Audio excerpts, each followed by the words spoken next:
tô achando esse plano espiritual muito vazio ultimamente, sabia? Isso aqui é uma muvuca. Você que tá vendo, será que o povo tá em quarentena também? Daniel? Que isso? Quem tá falando comigo aí? É você? Sou eu, um companheiro espiritual. Mas cadê você que eu não tô te vendo? Não consegue me ver porque você não está no mesmo padrão vibratório que eu. Mas devido à urgência do assunto, eu consegui uma autorização para te mandar esse áudio. Que negócio de urgência? Ah, já sei, cobrança, né? Pô, vocês são aqueles telefones que eu me ligando e não fala nada? 011, 061? Eu tô desencarnado, cara. Pelo amor de Deus, vocês perturbam. Quando eu puder, eu paro. Que negócio? Daniel, chegou a hora de voltar pra Terra. Agora? Você tá brincando? Voltar agora? Menino, eu não sei se você tá acompanhando o que tá rolando lá embaixo, mas assim, não acho uma porra a hora não, porque tá uma...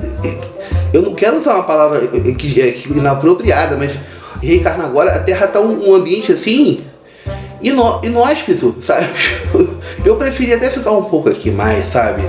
Refletindo o que eu vou fazer na Terra, fora minhas tarefas que eu cumpro aqui também no plano espiritual, que eu não posso deixar desfalcada a minha equipe de trabalho de bem. Que coisas, Daniel? Você não tem feito nada. O nada é relativo, né? O que é o nada? O nada é o oposto do tudo.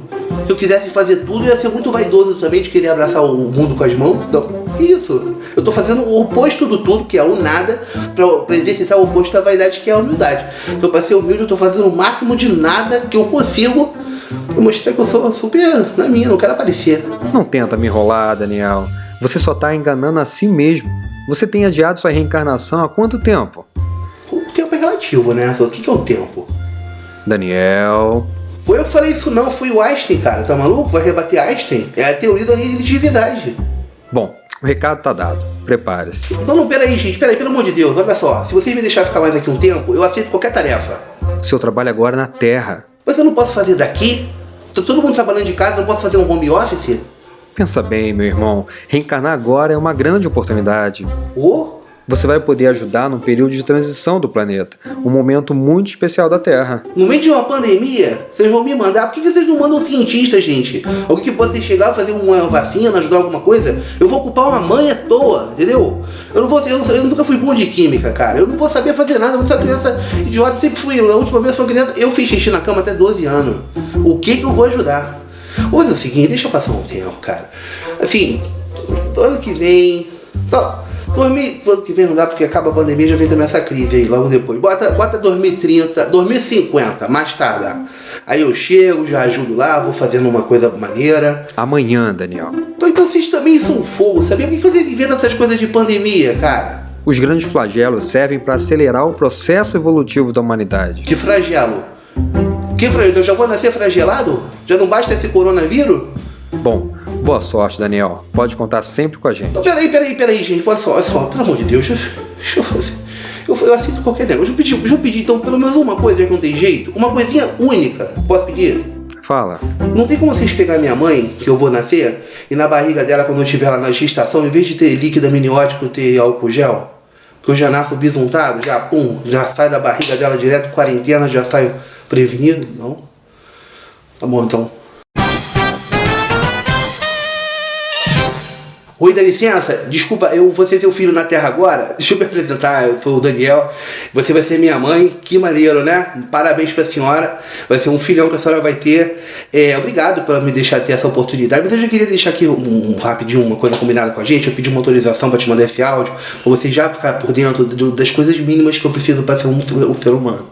Porque na minha outra vida eu tive um patamar que eu não quero perder. Então se a senhora for comprar minhas roupinhas, já compra bicho com meu, sabe, uma marquinha já. Dá um pulinho em Miami, sabe? Porque eu não gosto de usar qualquer roupa que eu tenho uma alergia, sabe? Entendeu? E não me vem com aqueles achocolatados Qualitas, achocolatado de R$3 não, de sacão já que já vende. Eu quero um todinho, sabe? Um ovo maltine, porque eu preciso manter uma, sabe? E aqueles carrinhos Hot Wheels, uns brinquedos maneiros. Dessa viagem, quando eu for pra Miami comprar minha roupa, já traz uns brinquedos maneiros pra mim, sabe? Já me bota numa escola trilingue logo cedo, que eu quero já dar ser uma criança super maneira que vai entender todos os idiomas, que da última vez nem o português eu peguei direito. Entendeu? Já pra gente não ter esse problema, eu tô te mandando um áudio muito longo, mas é porque a arte combina, entendeu? Ah, eu vou nascer com intolerância à lactose, porque tá o último grito agora também. O que a senhora acha? Né? Então a senhora também vai ficar uma mãe com um filho que toma leite. Isso tá tão anos 80. Eu pedi para colocar um título aí que é uma expressão popular que eu acho que muitos de vocês já escutaram, né? Vaso ruim não quebra.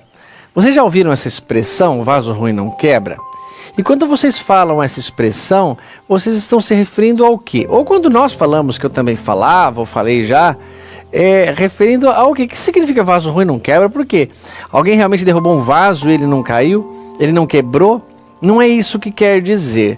Vaso ruim não quebra, nós estamos dando aquela expressão para quando uma pessoa que é má, uma pessoa que nós consideramos que não é bom cidadão, não faz uso da moral, sofre um acidente ou acontece quase uma tragédia e ele sai ileso, ou não morre pelo menos, ou não tem nenhum arranhão.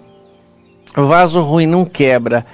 E os espíritos tomaram como base, e esse espírito que escreveu foi Fenelon, escreveu em 1861 um texto com um título diferente, mas que tem a mesma ideia dessa questão vaso ruim não quebra.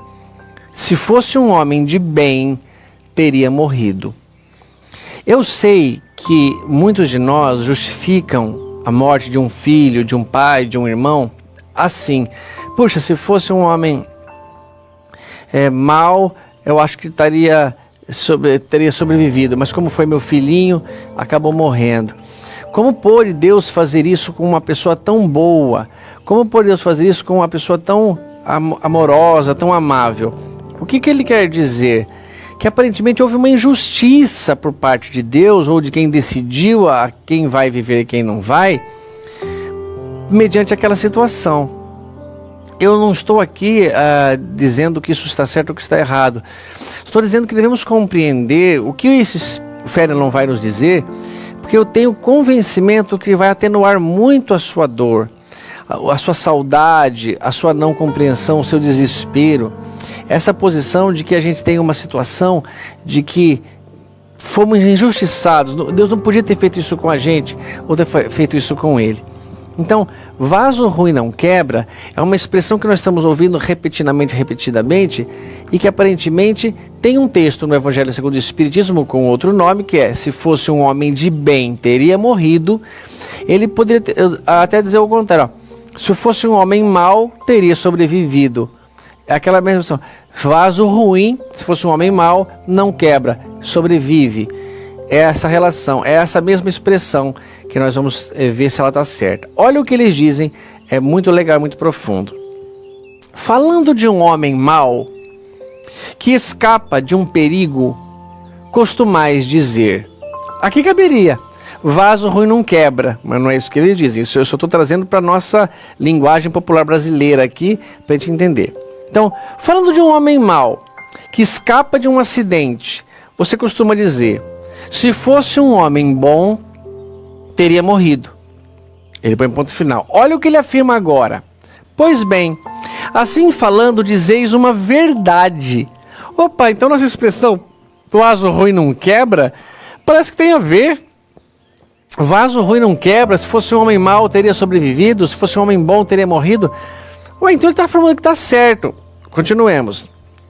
Com efeito, pois, muito a miúde acontece dar Deus a um espírito de progresso ainda incipiente, prova mais longa do que a um bom espírito que, por prêmio de seu mérito, receberá a graça de ter tão curta quanto possível a sua provação. Olha que entendimento mais gostoso de ter. Estar na terra, o que eles estão dizendo, é uma situação difícil, é uma prova ou uma expiação para a grande maioria. Estar na Terra é estar passando por situações que não passaríamos estando no mundo espiritual, mesmo na condição espiritual que nós estejamos, porque desde que estejamos equilibrados no mundo espiritual, não iludidos pela falsa ideia da materialidade, da ilusão da matéria, nós estamos numa condição melhor. É muito mais complicado reencarnar do que desencarnar. É complicado fisicamente, a gente quer dizer, e moralmente também. O espírito que vai, estando no mundo espiritual, reencarnar, ele está com muito mais consciência do preparo que ele teve, quantos anos ele se dedicou, quanto ele se esforçou para ser bem-sucedido na terra. Estando na terra, é muito menos responsabilidade a missão que ele vai ter no mundo espiritual. A terra é como se fosse uma prova, onde você estudou aquela matéria nos livros, nas anotações, em palestras, você estudou, que você se preparou. Agora está na hora de fazer a prova. Essa prova, é claro, vai trazer consequências para nós, no sentido de que o que eu pratiquei, as minhas obras, vão me dar algum resultado. Porém, pessoal, não é como o contrário. Não é como eu me preparei, eu me dediquei, eu fiz tudo que foi curso no mundo espiritual para poder ser bem sucedido no planeta Terra. O modo como nós devemos encarar o planeta Terra pode ser muito variado de acordo com o que estamos fazendo aqui. Nós podemos, por exemplo, enxergar o planeta Terra como uma oficina de trabalho, como uma penitenciária, como um hospital, mas não é uma colônia de férias. Nós podemos ter momentos de descanso, é claro, porque se a lei de trabalho é uma lei e ninguém consegue trabalhar incessantemente 24 horas sem dormir, sem descansar, sem esparecer a cabeça, então a lei do descanso também é uma lei. Porque uma lei está puxando a outra lei. Nós somos obrigados a descansar um pouco, a repousar, não só durante o sono físico, mas descansar a cabeça, descansar a concentração. Se nós temos isso para fazer, sendo que isso é obrigatório pela lei do trabalho, isso também se torna uma lei. Mas não podemos no planeta Terra somente fazer isso. Então, ter um trabalho, mesmo que pouco remunerado, mesmo que injustiçado, está sendo saudável só por ter o trabalho. Se nós nos aposentamos e ganhamos, por exemplo, aquela quantia de aposentadoria, que dá para nós vivermos, e como aposentamos, sobra muito mais tempo agora durante a semana, você trabalhar, mesmo não remunerado, é muito positivo. É bom o trabalho, ele nos foca, ele nos dá toda a concentração. Ontem mesmo eu vi uma expressão num filme que foi muito interessante. Era um filme onde você ia pegar a prisão perpétua, né? E ele falava, inclusive eu indico esse filme para você, chama Sonho de Liberdade, é com o Tim Robbins e o Morgan Freeman, é muito legal. Ele fala assim, então ele foi colocado na cela e tinha a prisão para refletir todo o seu futuro e tinha todo o tempo do mundo para fazer isso. Isso era visto como uma pena muito grande, uma punição muito ruim. Por quê? Ter o tempo para fazer aquilo, ocioso, é muito ruim. Porque você tendo trabalho, você está focado naquilo, concentrado no acerto, e você não está vinculado ao pensamento, escravizado pelo pensamento que te atormenta, pelo pensamento ruim. Veja a importância disso. Então, primeiro fato para a gente encarar esse texto. Nós estamos encarnados no planeta Terra por alguma missão, por alguma tarefa, por alguma prova que temos que passar, por alguma expiação. Vamos entender isso, vamos concordar, porque senão vai ficando difícil a gente tentar se fortalecer na fé raciocinada. Então, se você está aqui e tem dificuldade na família, tem uma dificuldade no trabalho, tem obstáculos a serem vencidos, ensinamentos a serem aprendidos, vai em frente, meu irmão, minha irmã, não desiste não, porque o planeta Terra é assim mesmo e é assim para todos nós. Não dá para falar que a sua dificuldade é mais ou menos difícil que a do outro, porque mesmo que aparentemente ela seja maior, o teu espírito, se for maior de iluminação, a tarefa fica menor. O que é mais difícil de carregar? Um paralelepípedo ou uma pedra do tamanho de que pesa 1 tonelada? É óbvio que é mais difícil carregar para um paralelepípedo. Mas quem que estará carregando? Vai estar carregando uma formiguinha ou vai estar carregando um guindaste? Isso que muda. Então o fardo é proporcional à força que nós temos. Então não justifique que a sua vida é mais difícil que a do outro, porque você pode ser uma pessoa mais inteligente, mais elaborada espiritualmente, mais conhecedora, mais desenvolvida. Entendemos, pessoal? Isso que é muito claro. Então, quando a gente vê, estando no planeta Terra, uma situação de que um homem mau safa de um acidente grave, já vem à nossa cabeça aquela frase, vaso ruim não quebra, mas que para eles aqui era, se fosse um homem bom, teria morrido. Pois bem, assim falando, dizeis uma verdade. Então ele afirma pra gente, é verdade. Quando um homem bom, acontece alguma coisa com ele, parece que ele desencarna mais fácil. E um homem mau não, é real, tá certo esse pensamento. Por quê? Porque acontece que, muito frequentemente, Deus dá a libertação da penitenciária. Ele dá a libertação de um espírito ao planeta Terra, preso ao planeta Terra, mais cedo do que um outro que ainda não está pronto para ser libertado. Olha como, mudando de opinião, mudando a nossa ideia, a gente já começa a entender, puxa, realmente eu não tenho que encarar então como uma punição. Não foi um castigo de Deus para mim. Ele vai chamar a atenção aqui sobre a penitenciária, um homem está preso, compara com outro, que é inteligentíssimo esse texto. Mas nós temos que encarar, nós temos que ler a coisa e entender e absorver a vida daquele modo. Olha, continuando aqui, ó. Pois, muito a miúde acontece de dar Deus a um espírito de progresso ainda incipiente, ainda muito no comecinho, prova mais longa do que a um bom espírito que, por prêmio de seu mérito, receberá a graça de ter tão curta quanto possível a sua aprovação. Por conseguinte, quando vos utilizais daquele axioma, não suspeitais de que proferes uma blasfêmia. Que axioma que ele está falando aqui? Que se fosse um homem de bem teria morrido. E o que é um axioma? Um axioma é o mesmo que uma proposição, que é o mesmo que um postulado. Quando você ouve na resposta de número 4, ele fala como podemos provar a existência de Deus, ele fala, num axioma que vocês aplicam à vossa ciência. Então, axioma é o seguinte, para se provar uma coisa, nós não podemos, na verdade, fazer diferente de como os gregos diziam que se provava. Eu quero provar, por exemplo, diziam os gregos que Sócrates é mortal. Então vamos lá, eu tenho que ter duas hipóteses verdadeiras para que juntas elas confirmem e provem que Sócrates é mortal. Quais seriam as duas hipóteses nesse caso? A primeira hipótese, todo homem é mortal. E realmente todo homem é mortal. A outra, todo homem é mortal. Sócrates é homem, logo Sócrates é mortal. Eu concluí. Mas aí vem alguém e pergunta numa das hipóteses para mim. Prova que todo homem é mortal. Pela regra de provar, eu tenho que criar outras duas hipóteses que provariam que todo homem é mortal. Aí chega essa mesma pessoa e fala, mas prova então uma das duas hipóteses. Aí eu tenho que ter outras duas hipóteses que provam aquela hipótese. Tudo porque começou lá para provar que Sócrates era mortal, ou qualquer outro início de prova que eu queira dar. Então, deste modo, como que para provar algo eu tenho que ter duas hipóteses para chegar numa conclusão, sempre eu vou poder fazer um questionamento numa das hipóteses. Prova que esse arroz é o mais saudável. Por exemplo. Então eu tenho que provar uma coisa sobre o que é ser saudável e provar que aquele arroz tem aquela propriedade. Aí eu falo, prova que ser mais saudável vai ter essa propriedade. Então não acabaria nunca.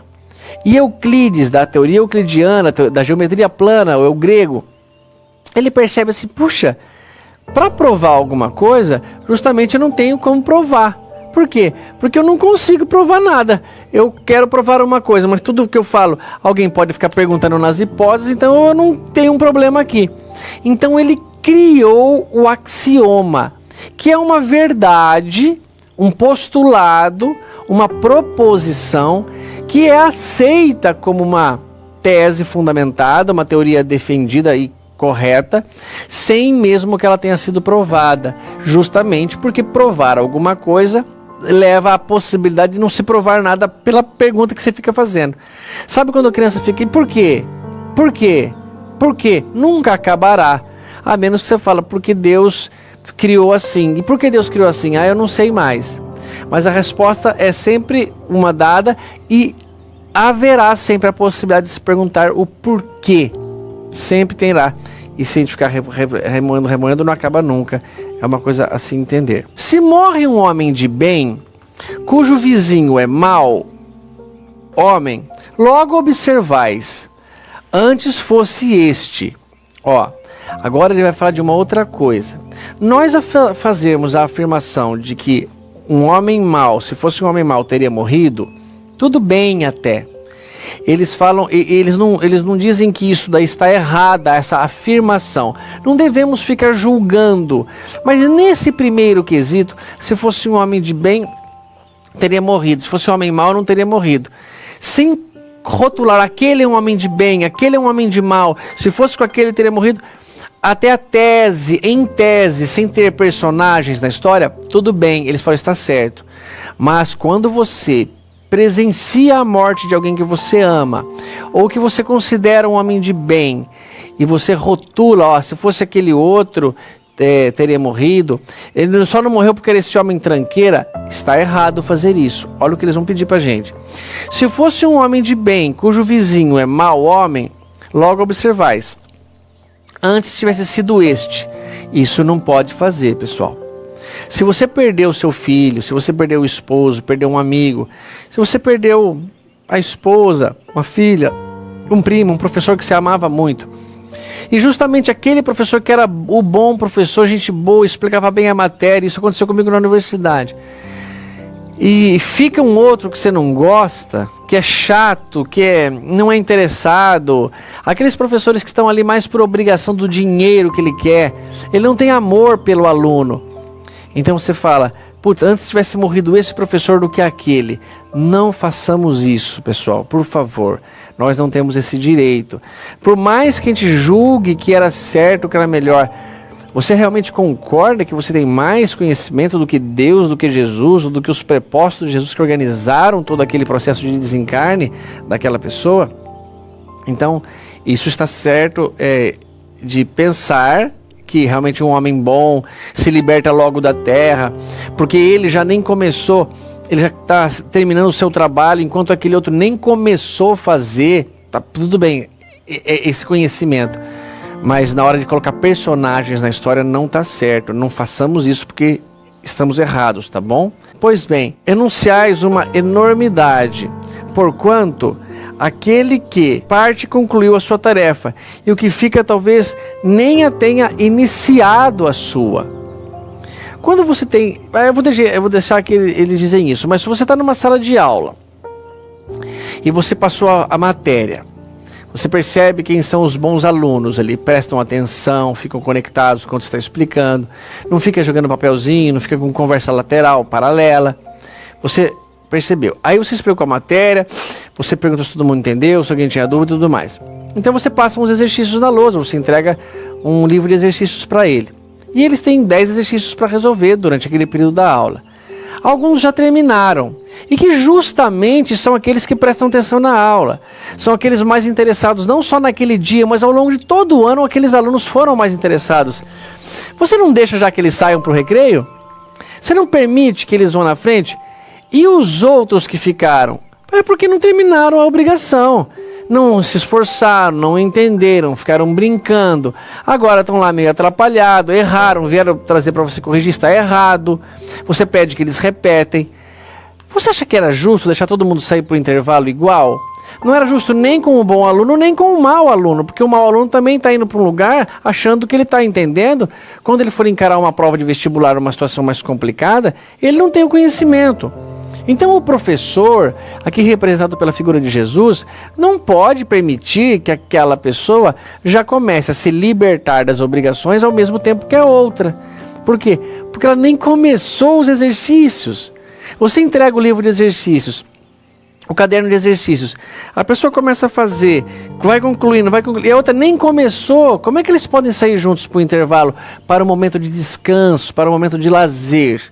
Não pode. Então veja o que ele fala, ó. Porquanto aquele que parte concluiu a sua tarefa, e o que fica talvez nem haja principiado a sua. Por que então haveríeis de querer que ao mal faltasse tempo para terminá-la, e que o outro permanecesse preso à gleba terrestre? Olha, pelos dois pontos de vista eles nos chamam a atenção. Então você queria que para o mal ele desencarnasse ao mesmo tempo que o bom, se você está colocando isso, ou pelo menos não é como você está imaginando. Você quer que eu tire o tempo dele concluir a tarefa, e você quer que eu não dê o descanso para o outro que já concluiu? Está errado. Realmente não poderia ser igual. Por isso que no primeiro parágrafo eles dizem claro para a gente, nós temos o costume de dizer, se fosse um homem de bem teria morrido. E ele fala, isso está certo, por quê? Porque cai nessas duas explicações. O homem de bem já concluiu sua tarefa, acabou, não tem mais o que fazer. O homem mau, porque ser mal, está errando moralmente, ainda às vezes nem começou o seu projeto reencarnatório. Então Deus, por amor, não pode tirá-lo da terra enquanto isso. Eu não posso tirá-lo da escola enquanto ele ainda está aprendendo, tem exercício para fazer, mas posso tirar aquele outro que já cursou, que já passou pelos exercícios, foi combinado que ele passaria nessa escola. Então, todos vocês que perderam entes queridos, e que perderam não é uma palavra bem aplicada, eu peço a vocês, encarem como alguém que já cumpriu a sua missão aqui na Terra. Mas mesmo que falar, tudo bem, a explicação é bonita, eu concordo, mas não me parece muito certo, porque aquela pessoa que morreu não era lá muito boa gente. Ele morreu e era uma pessoa, ele era do mal, ele fazia coisas erradas, e por isso que morreu. Até foi um tiro que ele tomou, foi uma situação. Como que você sabe que você pode afirmar que não tem um propósito por trás disso? Que não tenha ele mesmo realmente cumprido alguma missão desta encarnação? Ninguém está falando que ele não tem mais que reencarnar, mas estamos afirmando com segurança de que se ele passou por isso nessa situação, ele nessa encarnação, ele teve algum ensinamento e já é hora de voltar para preparar uma outra.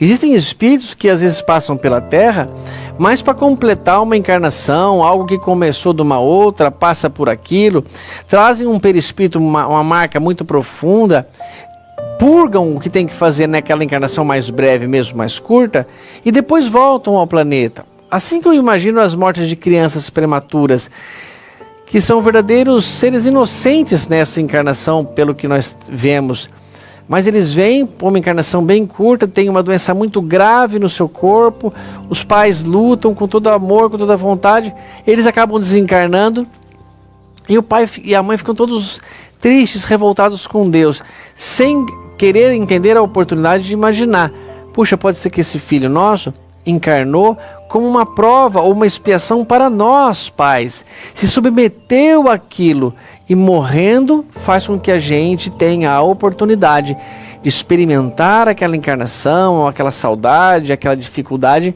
para um bem nosso, para um resgate. E se você me perguntar, mas como é que isso pode ser um bem?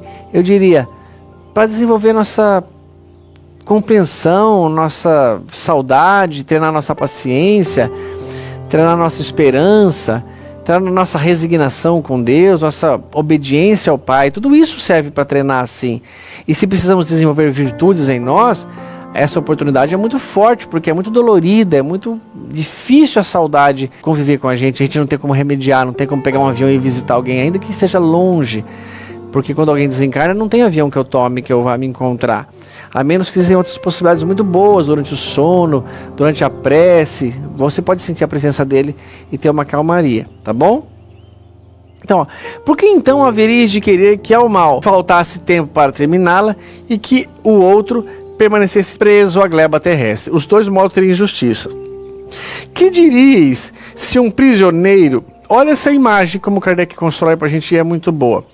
O que você diria se um prisioneiro, alguém que cometeu um delito na sociedade, está preso, que cumpriu a sentença contra ele pronunciada? Então imagina que a pessoa cometeu um furto e foi condenada a 2 anos de prisão, 1 ano. O que você pensaria de dizer, quanto tempo esse prisioneiro está aqui? Ele está há 5 anos. Nossa, 5 anos? Ou está há 10 anos? 10 anos? Puxa, qual foi o delito que ele cometeu? Quanto tempo ainda ele vai ficar? Não, ele cometeu um furto, a pena dele era só de 2 anos. Ele está há 10 anos aí porque o julgamento dele não acontece. E de uma vez por todas ele não sai daqui. Você acharia justo isso? Não acharia, com certeza não. O que eles estão querendo dizer é isso, que o planeta Terra é mais para ser encarado como um lugar que não queremos estar do que um lugar onde queremos estar. Por que eu quero tanto ficar encarnado? Por que eu não quero desencarnar? É pela insegurança, pelo medo, por não saber o que vai encontrar. Sabe que tem pessoas que, por mais em condições ruins que estão no umbral, ficam lá, permanecem lá, porque estão acomodados. É igual aqui no planeta Terra, você já viu isso? Muitas pessoas, e eu tenho muito cuidado em falar isso, porque eu respeito muito os meus irmãos que moram na rua. Eu já fiz alguns trabalhos assistenciais com alguns centros de Bauru, para conversar com esses irmãos, para atender de algum modo as suas necessidades. Eu atendo no meu consultório pessoas com pouca condição financeira, de algum modo para ajudar. Então eu digo, quando você está nessa condição, que você presencia um irmão de rua, na qual você faz um trabalho, na qual você oferece uma condição para que ele próprio saia daquela situação, pelo menos os que eu conversei não querem sair. Eles estão acomodados na situação da mendicância, da situação da esmola. Porque eu vi algumas pessoas oferecendo a eles uma oportunidade de cortar o cabelo, cortar a barba, trocar de roupa, ia ganhar uma roupa, ia ter um lugar para dormir só dele, um quartinho reservado, ainda que simples, porém muito melhor do que ficar na rua, ao relento, à exposição de perigos, à mercê de vândalos, de pessoas malvadas, usando droga. Então ele trabalharia, ganharia um salário e enquanto está nessa fase, ele poderia ter uma moradia sem custo, ele poderia progredir no trabalho, aparentemente uma solução para todos os problemas que ele passa. Ele não aceita, ele não quer. Eles se irritavam conosco quando oferecíamos isso. Eles chegavam a desconfiar que as prévias visitas que fazíamos eram interessadas justamente só para desembocar nisso. E alguns deles diziam, foi para isso que você veio, para me convencer, e eu não passo fome aqui não, viu tio? Segunda-feira vem o pessoal da igreja evangélica, terça-feira eu como ali naquele lugar que dá de graça, na quarta-feira vem o pessoal da igreja católica, quinta-feira tem vocês espíritas. Então você percebe, ele está acomodado, ele está aceitando a situação de não ter mais um lugar para tomar banho, não precisar ter responsabilidade, como algo saudável ou prazeroso para ele. E é isso que ele fala aqui para nós, para todos nós, né? O que dirias de um prisioneiro que, se fosse cumprida uma sentença contra ele pronunciada, fosse conservado no cárcere, ao mesmo tempo que restituíssem a liberdade a um que a esta não tivesse direito? É a mesma coisa. Uma pessoa que está no planeta Terra, na situação de morar na rua, quer sair, já se dedicou, já experimentou, já viu que é ruim, está se esforçando, pedindo ajuda para que alguém o aceite como caseiro num sítio, como alguém que possa limpar o seu terreno, mas que aos poucos ele vai ganhando e demonstrando a sua honestidade, vai ganhando confiança do seu patrão, do seu empregador, e ele vai melhorando em posição naquela situação. Ele sai dali, ele consegue sair dali. Portanto, no mundo espiritual também nos acomodamos muitas vezes, e nós não podemos nos acomodar. E esta acomodação é o que eu digo claramente. Se um espírito que está encarnado no planeta Terra resolvesse falar assim, não, eu vou melhorar a minha condição, eu não quero mais ficar nessa situação, eu acho que nada o manteria lá. Eu acho que não há a condição de falar assim, aquele espírito não consegue sair daquela situação. É impossível tirá-lo daquela situação. Nem que todos os esforços que aquele espírito produza, nem que todas as dedicações daquele espírito, nem que tudo que ele peça, se dedique, fará com que mude. Pode que ele não atinja a condição de um empresário muito bem sucedido, de um músico muito bem sucedido, ou de alguma coisa assim, pela própria circunstância do país que ele mora, da vida. Mas que ele não permanece naquela condição de mendicância, ele não permanece. É a mesma coisa no mundo espiritual, tá bom? E que muitos estão acomodados lá no mundo espiritual, precisam reencarnar e, no entanto, não querem reencarnar. Ao mesmo tempo que restituísse a liberdade a um que a esta não tivesse direito. Do mesmo modo que eu não quero que uma pessoa que já cumpriu a sua pena fique lá, porque ele já pagou o que tinha que ser pago, eu também não quero que alguém que não pagou a sua pena saia de lá. Então há tempos diferentes realmente para a condição espiritual de cada um na Terra. Vendo o corpo físico, eu não consigo ver o espírito. Eu não consigo imaginar que débitos, que necessidades aquele espírito traz. Então imagine que na comparação que Kardec faz, ou melhor, que o espírito Fenelon faz, eu estando na Terra, analiso. Eu não sei quanto tempo de necessidade tem que ficar na Terra o espírito, por exemplo, dos meus amigos, um espírito do meu pai ou da minha mãe, o espírito do meu irmão, do meu filho, como também não sei o meu. O que eu posso fazer é me dedicar no melhor que eu puder para o tempo que me foi determinado, fazer tudo que eu puder para aprender, para adquirir novos conhecimentos, reformar intimamente e deixar que a vida continue. Mas eu não posso imaginar que saberia julgar. Puxa, aquele morreu antes da hora. Aquele morreu muito tarde, ele devia ter morrido mais cedo. Aquele morreu no tempo certo. Se você está fazendo isso, se você já falou essa frase, não fale mais. Se você já falou, se você já comentou sobre isso erroneamente, como eu fiz no passado, eu não faço mais, julgou que aquele que devia ter morrido. Por exemplo, vocês lembram de um acidente que teve agora há alguns dias, que caiu uma árvore em cima de 2 carros, eu vi 2 carros na rua parados e um baita de um tronco assim em cima. Num dos carros parece que tinham 4 pessoas, o pai, a mãe e 2 filhos. O pai conseguiu escapar com algum ferimento, se eu não me engano, os filhos escaparam sem ferimento, ou que eu esteja errado, não importa, dá no mesmo a ideia, e a mãe faleceu, a mãe desencarnou ali no local. Eu não conheço, hein, pessoal, nem quero cometer nenhuma heresia aqui, nenhuma injustiça, mas vamos imaginar pela história, pelas circunstâncias, que a mãe fosse muito boazinha, muito amorosa, muito fiel ao marido, muito dedicada ao trabalho de casa, ao seu trabalho na rua, cuidava daquela família com todo o amor. E que o homem era um pilantra, mau caráter, folgado, infiel a ela. E fala, como é que vai morrer essa mulher, cara? Como é que pode? E como é que fica um homem lá com esse... Está certo do jeito que está. É natural que uma pessoa de bem, que uma pessoa que já não precisa mais ficar aqui na Terra, vá ao mundo espiritual e deixe agora o esposo viúvo e os filhos órfãos de mãe, para que eles aprendam alguma coisa ou a conviver sem a sua presença. Mas eu jamais posso daqui, lendo o jornal, falar que injustiça se cometeu aqui, morre uma mulher bem. E se fosse o contrário, se fosse o homem que é o bom, o homem que é amoroso, intelectualizado, cuida da mãe, da esposa, que é alcoólatra, e não que os alcoólatras sejam ruins, mas são desregrados, desrespeita a fidelidade, não quer dar atenção aos filhos, ficou um tempo fora e volta, e aí morre ela, eu posso dizer, graças a Deus justiça foi feita, morre quem tem que morrer. Não, pessoal, nós não podemos fazer. Eu não sei, inclusive, se a presença dela aqui na Terra não estaria a incriminando ainda mais.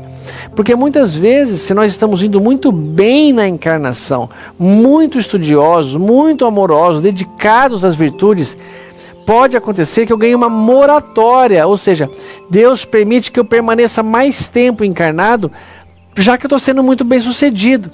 E o contrário também acontece. Se eu for muito mal responsável dos meus atos, inconsequente com a minha saúde, pode que eu encurte a minha encarnação e pare de cometer os meus delitos, os meus crimes aqui na Terra. Tá bem? Não dá para julgar. É isso que a gente tem que entender. E é o que eles pedem aqui pra gente. Ficai sabendo, olha agora essa frase, que a verdadeira liberdade para o espírito consiste no rompimento dos laços que o prendem ao corpo, e que, enquanto vos achardes na terra, estaríeis em cativeiro. Ele propõe um entendimento para nós. Entendam, meus amigos, que estar encarnado na terra é estar em cativeiro, e que estar desencarnado é ganhar a liberdade.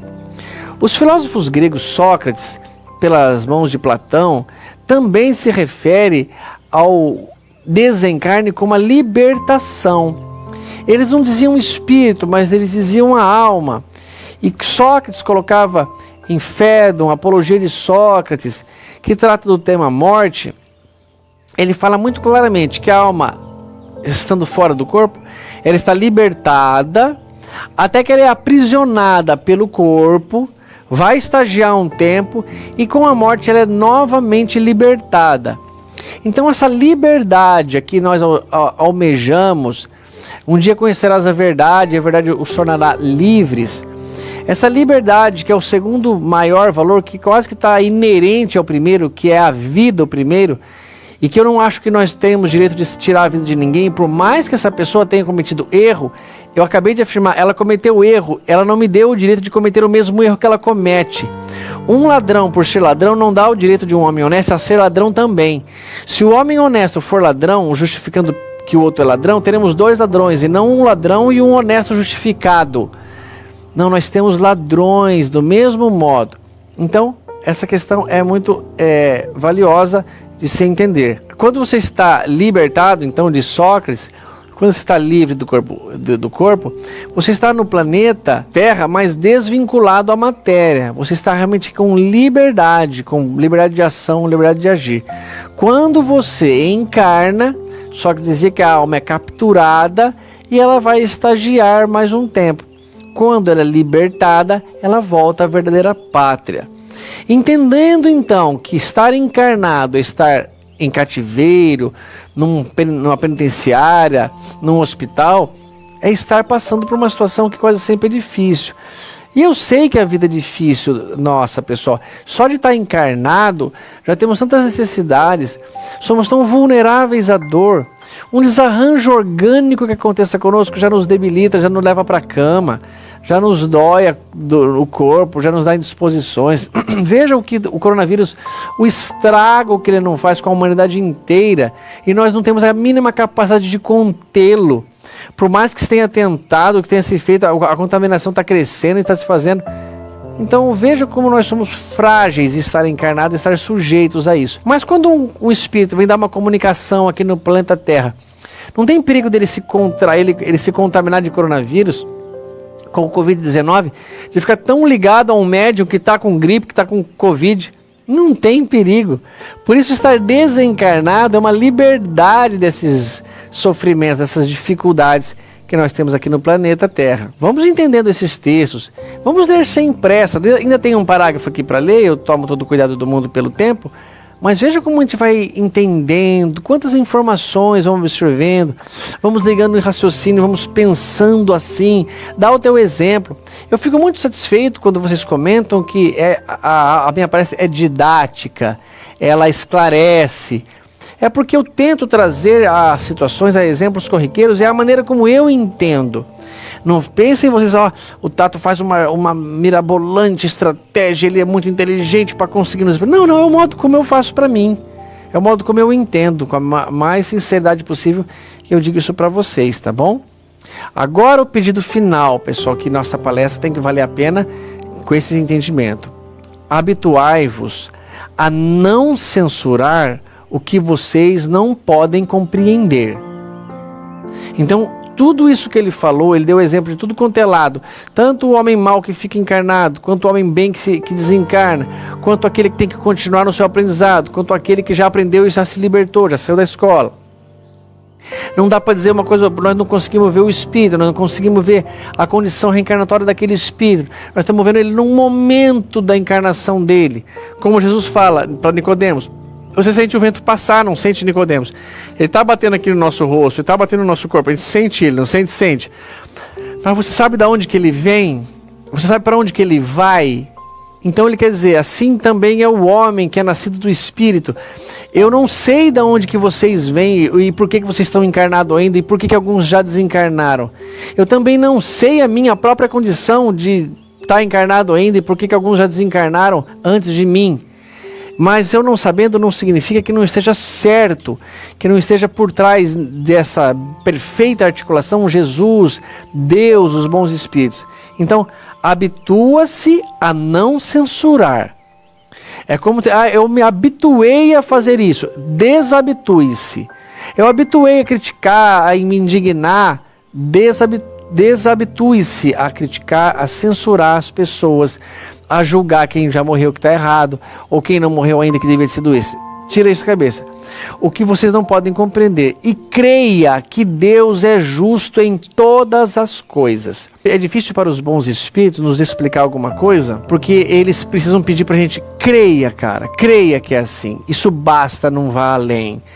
Kardec, na resposta 14 do Livro dos Espíritos, obteve uma resposta tão bonita. que ele fala assim: creia-me, Deus existe, não vá além, isso basta. Quer dizer, não é que os espíritos que tanto queriam nos explicar, que tanto nos explicaram, que foram seres tão bondosos, tão amorosos conosco, não é possível que eles estão fazendo assim e fazem com que a gente tenha que engolir, porque eles não querem nos explicar. Não tem como explicar. Kardec, creia, Deus existe, não vá além, isso basta. Não entre num labirinto de onde não é capaz de sair. Isso não lhe tornaria um homem melhor, antes lhe tornaria um homem orgulhoso, ou ainda mais orgulhoso, porque acreditaria saber ou conhecer algo, quando na realidade nada saberia. Você não teria nenhum conhecimento disso, Allan Kardec. Busque primeiro compreender as vossas imperfeições, ou coisas que vos tocam mais de perto, porque isso será mais útil do que tentar penetrar no que é impenetrável. Portanto, ele pede para a gente: creia que Deus é justo em todas as coisas. Não houve nenhuma injustiça na história com a morte de ninguém. Se mesmo que a gente falar, mas ele não tinha feito nada para merecer, ele será recompensado numa próxima.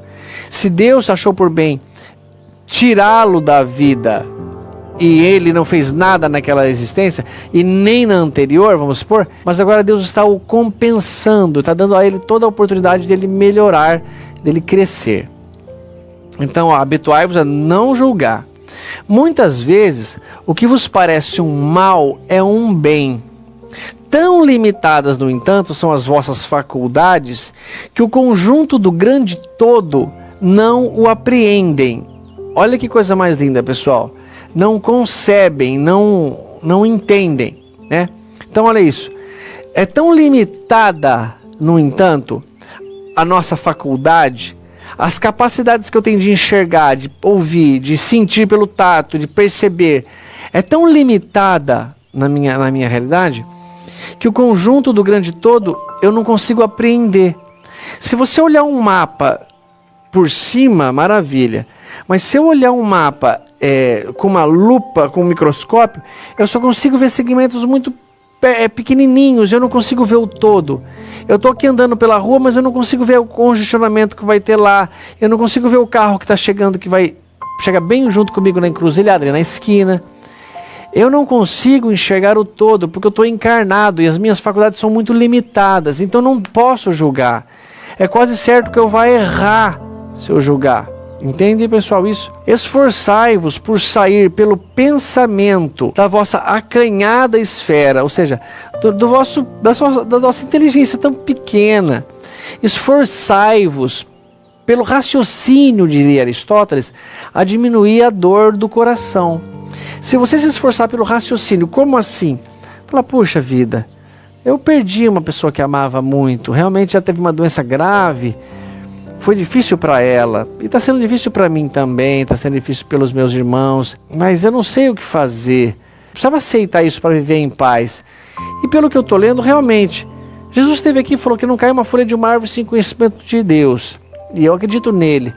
Por tudo que Jesus fez por nós, por todos os ensinamentos morais, por todo o ato de bondade e de amor, ele merece minha consideração, merece meu crédito.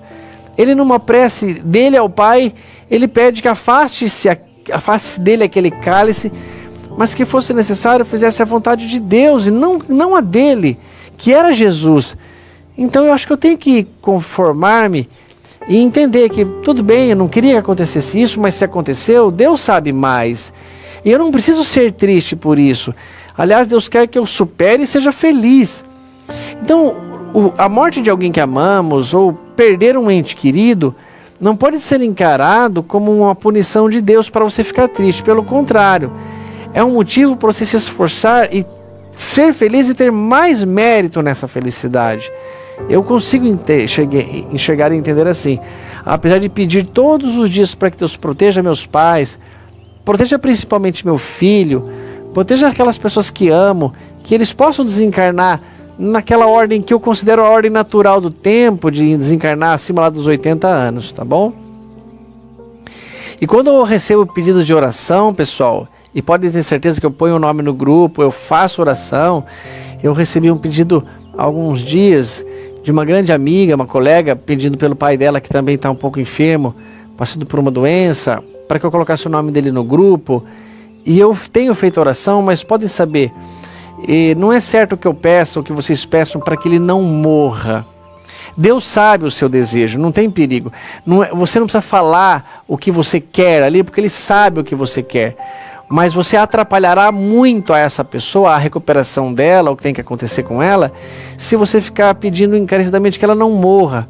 Porque se tiver na determinação de Deus o desencarne, você somente adiará o processo de desencarne e atrapalha muito.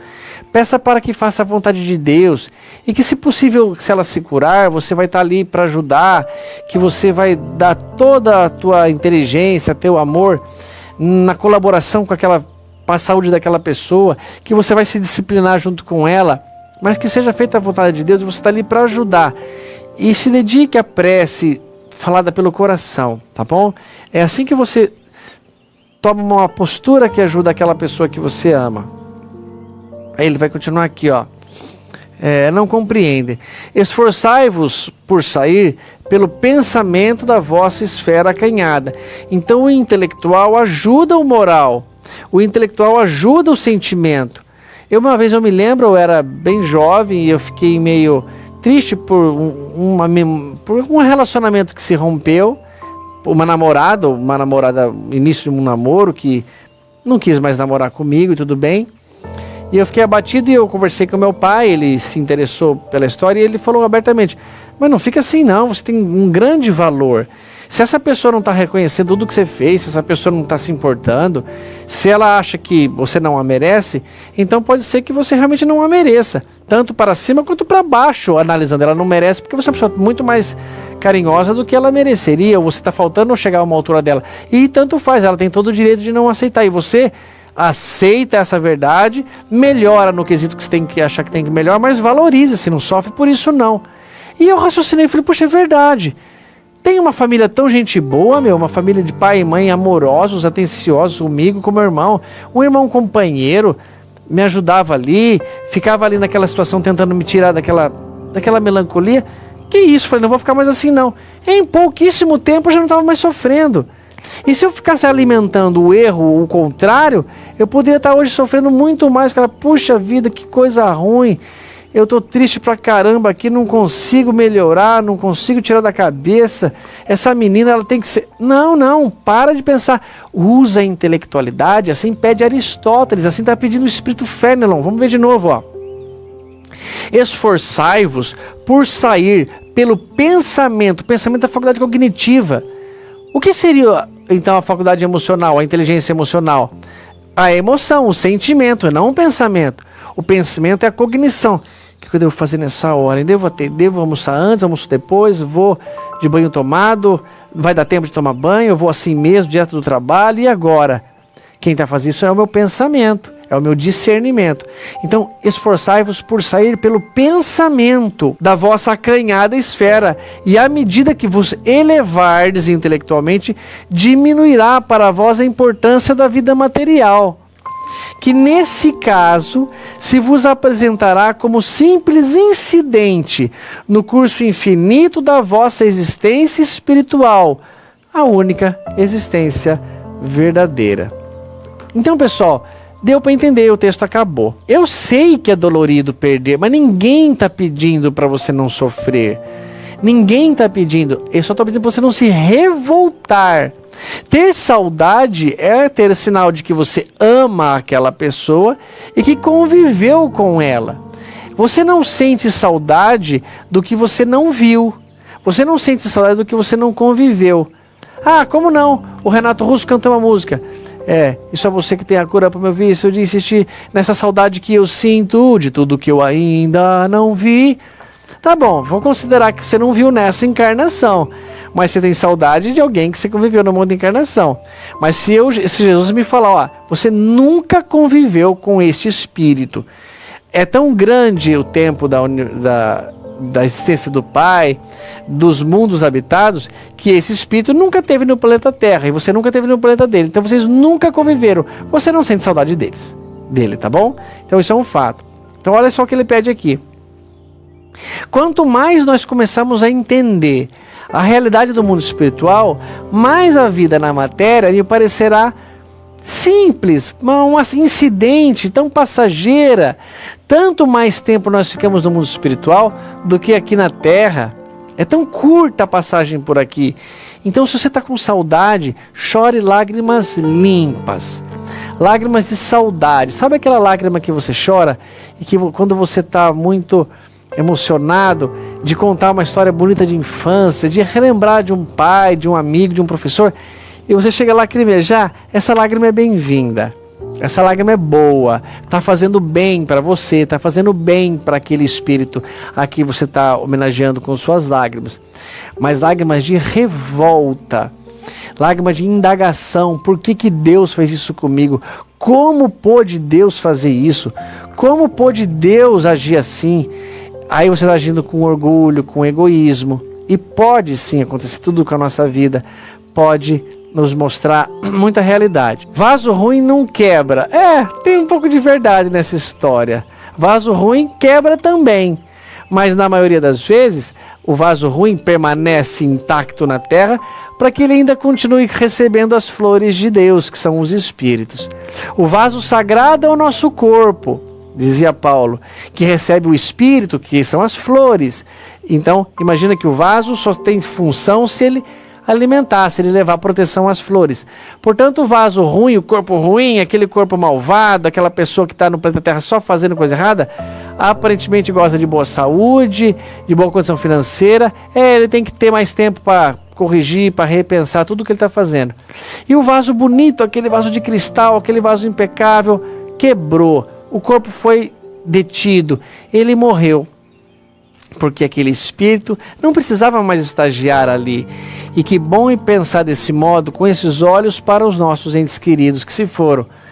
Porque é uma questão de tempo, pessoal. Eu posso dizer isso com toda segurança para todos vocês. Daqui um pouquinho, mais cedo ou mais tarde, todos nós estaremos no mundo espiritual. E no mundo espiritual podemos ver, como diz o Dr. Bezerra de Menezes, quem é que estava com a razão. É no mundo espiritual que nós poderemos ver quem é que entendeu direitinho se estar encarnado é a verdadeira vida, se desencarnar continua a vida, se tudo que nós fazemos aqui, se tem uma obra, como diz a cada um segundo as suas obras, ainda temos mais alguns dias desse mês e mais um ano renova. Entenda que a vida é uma renovação, é um eterno giro, e que esse ano de 2020 foi um ano bem difícil. Eu acho que muitos falam: 2020 foi muito ruim, 2021 vai ser melhor.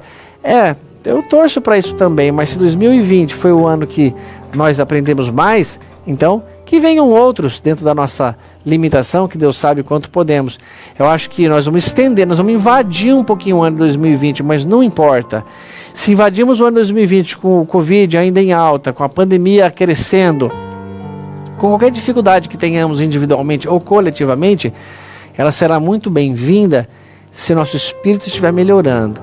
Se eu estiver compreendendo que cabe a Deus decidir quem fica e quem vai do planeta Terra, cabe ao juiz determinar qual o presidiário que sai ou não da penitenciária, e a mim não cabe julgar, cabe somente tentar entender que é limitado os meus recursos, os meus sentidos obtusos, mas que com a fé em Deus, com a minha intelectualidade crescendo, com a minha moral crescendo, eu vou conseguir uma vida melhor, uma vida mais compreensiva dessa realidade. Que o ano que vem, que começa em 2021, eu quero pedir para vocês, se vocês perderam alguém esse ano, se vocês infelizmente tiveram que devolver, pode saber, o seu espírito, desse espírito que voltou para casa, ele se libertou. E os grandes nomes da história disseram isso. Jesus, Allan Kardec, todos eles disseram que voltar para casa é desencarnar, é a mesma coisa. Mas que o ano 2021 que está aí, quem será os que voltarão para casa? Quem será aqueles que ficarão na terra? Quem será aqueles que vão ficar na terra e vão precisar devolver entes que amam muito para o mundo espiritual? Mas se assim acontecer, tenha resignação a Deus, obediência, submissão à vontade do nosso Pai, e entenda que em pouco tempo estaremos juntos outra vez, mas que com a nossa consideração, nosso entendimento intelectual, poderemos sofrer bem menos. E entendendo que estar na terra é aprender, estar na terra é estar em prova, é em expiação, e que Deus, achando que isso chegou ao fim, nos libertará. E ficaremos, ao contrário de tristes, felizes por aqueles que se foram, porque estarão preparando o terreno para que, quando chegar a nossa vez, eles possam nos receber com um sorriso, com os braços abertos. Muito obrigado por esse carinho, por essa atenção, por estar aqui comigo ainda, 261 equipamentos ligados com a gente agora. E que bom imaginar que vocês estão ainda conectados para receber essa verdade, essa mensagem que faz tão bem ao meu coração. E tenho certeza que vai fazer bem a todos, desde que queiram aceitá-la. Aceitem, recebam, orem e creiam que Jesus nos ama, está conosco e ninguém morre por acaso. Quando voltamos para casa é porque acabou o tempo da penitenciária, o tempo da oficina de trabalho, e agora é hora de trabalhar por lá, e chegará a todos invariavelmente esse momento. E quando chegar, nós vamos junto para um lugar muito melhor. E quando voltarmos para a terra, ela também estará melhor, porque nós estaremos melhor, fazendo tudo de bom por nós e pela humanidade toda. Pessoal, um beijão para vocês, fica com Deus, obrigado por tudo mais uma vez.